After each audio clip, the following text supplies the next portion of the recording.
വന്നാൽ സൗഹൃദത്തിന് വലിയ സ്ഥാനമൊന്നുമില്ല എന്നുള്ള കാര്യം നമുക്കൊക്കെ അറിയാം. രാഷ്ട്രീയത്തിന്റെ പേരിൽ മിത്രങ്ങൾ ശത്രുക്കളാകുന്ന ഒരു സാഹചര്യം കൂടിയുണ്ട്. എന്നാൽ ഇടുക്കി കട്ടപ്പനയിൽ നരിയമ്പാറ വാർഡിൽ ഇടത് വലത് സ്ഥാനാർത്ഥികൾക്ക് ഇത് സൗഹൃദ മത്സരമാണ്. കട്ടപ്പന നഗരസഭ നരിയമ്പാറ വാർഡിൽ UDF സ്ഥാനാർത്ഥി മനോജ് മുരളി, LDF സ്ഥാനാർത്ഥി സാബു. ഇരുവരും ബാല്യകാല സുഹൃത്തുക്കൾ, സഹപാഠികൾ.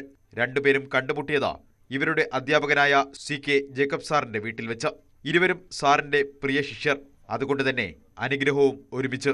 ഇവര് തമ്മിലൊരു ശത്രുതയുള്ളതായിട്ട് എനിക്ക് തോന്നുന്നില്ല. വളരെ സാഹോദര്യ ബുദ്ധിയ മത്സരമാണ്. ഒരു പ്രശ്നമൊന്നുമില്ല, യാതൊരു അഭിപ്രായ വ്യത്യാസമോ അങ്ങനെയൊന്നുമില്ല. കാരണം ഇവർ രണ്ടുപേരും ആണെങ്കിൽ ഞങ്ങളുടെ സ്കൂളിന്റെ അലുമിനി നേതാക്കളാണ്.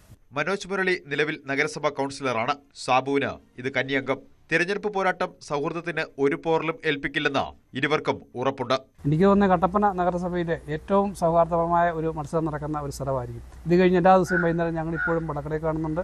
ഞങ്ങൾ പരസ്പരം ഇതിനു മുമ്പ് എങ്ങനെയായിരുന്നു അതിനേക്കാൾ കുറച്ചുകൂടെ ബന്ധത്തിൽ ഊഷ്മളത വരുത്തിക്കൊണ്ട് തന്നെയാണ് ഞങ്ങളുടെ ജീവിതം മുമ്പോട്ട് പോയിക്കൊണ്ടിരിക്കുന്നത്. സാബുവിൻ്റെ രാഷ്ട്രീയ ചിന്താഗതി എന്നും വ്യത്യസ്തമായിരുന്നു. ആ വ്യത്യാസവും അഭിപ്രായവും വ്യത്യാസങ്ങളും ഒന്നുമില്ലാതെ ലൈബ്രറി ഭാരവാഹികൾ എന്ന നിലയിലും പൂർവ്വ വിദ്യാർത്ഥി സംഘടന ഭാരവാഹികൾ എന്ന നിലയിലും ഞങ്ങൾക്ക് യോജിച്ച് എങ്ങനെയോ പോകാൻ പറ്റി. ആ പോകുന്ന പോക്ക് ഇപ്പോഴും തുടരുന്നു. മിക്കവാറും എല്ലാ ദിവസവും ഓരോ ദിവസത്തെ ഇലക്ഷൻ വർക്ക് പ്രവർത്തനങ്ങൾ എന്തായിരുന്നു അങ്ങോട്ടും ഇങ്ങോട്ടും അന്വേഷിക്കാറുണ്ട്. രാഷ്ട്രീയത്തിന്റെ പേരിലുള്ള വെല്ലുവിളികൾക്കല്ല, ഈ സ്ഥാനാർത്ഥികൾക്ക് തെരഞ്ഞെടുപ്പ് സൗഹൃദം ഊട്ടിയുറപ്പിക്കാനുള്ള വേദി കൂടിയാണ്. ന്യൂസ് 18 ഇടുക്കി.